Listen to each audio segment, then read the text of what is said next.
Hi everybody, I'm Taylor Kelly. I'm the head instructor at Functional Taekwondo DFW in Grand Prairie, Texas.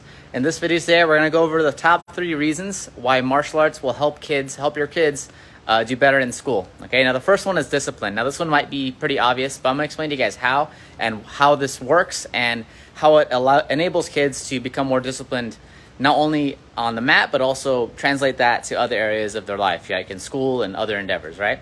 So I'm going to start with this. One of the hardest things for kids to learn or kids to understand is potential, right?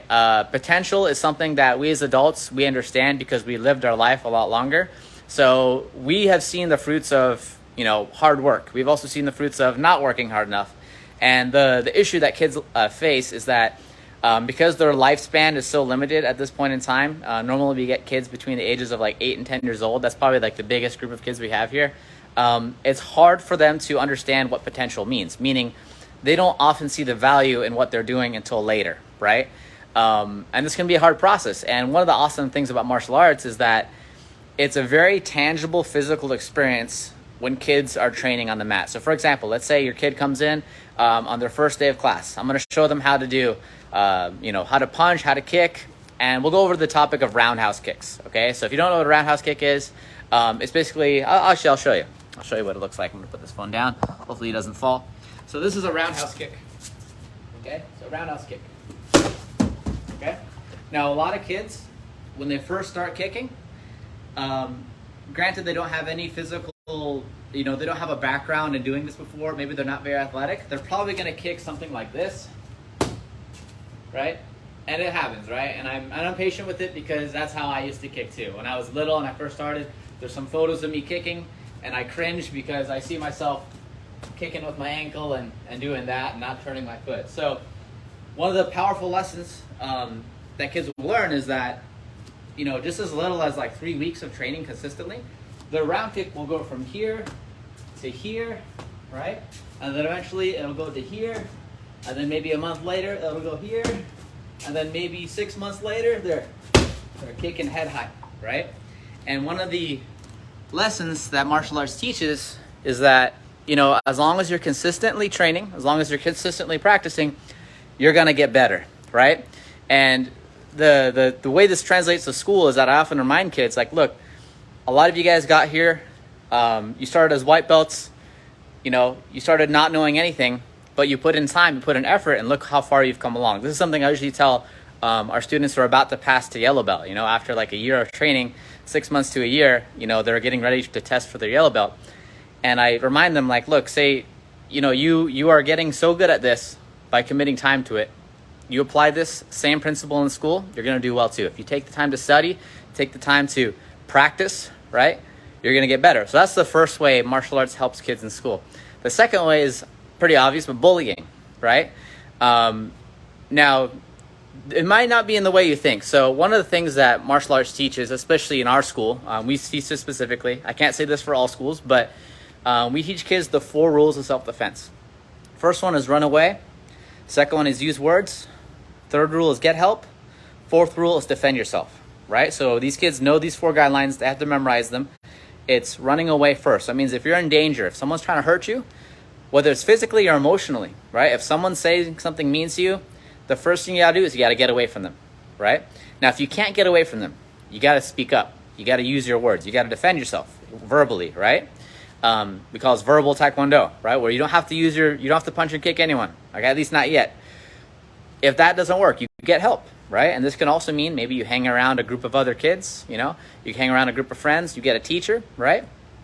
That's the third thing you do. Now, if you're running away, that doesn't work. Words aren't working. Help isn't coming. And the person tries to hit you, right? Physically tries to hurt you, not emotionally. They can't just say something mean. And I make this really clear with our students that you can't, if someone says something mean to you, that doesn't give you the right to hit them, right? It's going to sound really controversial, but the whole Will Smith incident, I think that was absolutely wrong. I don't think you should hit anyone. Even no matter how bad it makes you feel, you shouldn't hit anyone. And that's a lesson that we teach kids in class, is you can't hit anyone no matter how mean someone is to you. You can't resort to violence, okay? Now, if they do try to hurt you, they physically try to hurt you, you have the right to defend yourself, right? So only when we go through those 4 steps, you've run away, you've used your words, you got help, you defended yourself, or you gone through the 3 steps, and then the last resort is you defend yourself, right? And one of the things that we teach kids in class is that if you are trying to defend yourself, you are still working towards running away. You're still working towards using your words, still working towards getting help, right? So this isn't an excuse to, throw your hands and start fighting. You use it as a means to escape, right? Or a means to get away, right? So that's another thing that helps with bullying. And 9 out of 10 times, if they just use their words, they speak up. One of the things that kids are taught here is learning how to speak up, how to make eye contact. Little things like that go a long way. If someone's trying to bully, it's usually because they feel bad about themselves, so they feel like they have the right to pick on you. If you are showing eye contact, you're making it very clear that you don't want to be messed with. Not in like a fake kind of paper tiger way, but in a way that's genuine and real. Kids walk with a different kind of confidence. Kids here that spar regularly, which we do pretty regularly, especially in our color belt class, when kids have been training for a year, they carry a different kind of confidence because they know that they've experienced a lot of struggles and a lot of challenges on the mat, that if someone comes up to them and says something mean, they're like, that doesn't mean anything. I've been punched and kicked. I've been taken down. I've done the same to other people, right? It's not a big deal, right? So that's the second thing. Now, the third thing is our good grade stripe, okay? Now, this is something that we've been adding to our school. And in order for a child to test to the next belt, I have to see the report card, right? So that's one thing that parents really appreciate, is that not only are they expected to do well in school, but I'm also going to check in on them before they test. I'm going to speak with you as a parent and say, hey, has Johnny or has Sarah been doing well in school, right? Before they test for their next belt. And something new we've been adding, and it's a good way to be motivated to get good grades, because they can't rank up in class unless they get good grades. There's the only way you can do it, okay? So if you guys are interested in getting your kids back into martial arts, or you want to start martial arts for the first time, just visit our website, functionaltaekwondo.com. Also, on a side note, we also have adult classes too. So I know we've posted a lot of kids content on here, but we do happen to have adult classes. We have them in the mornings and the evenings. So if you're a parent that wants to put your kids in class and you want to also join us as well, you can still visit our website and click on our adult program, and then you'll see all about it there. So hope you guys have a great rest of your day.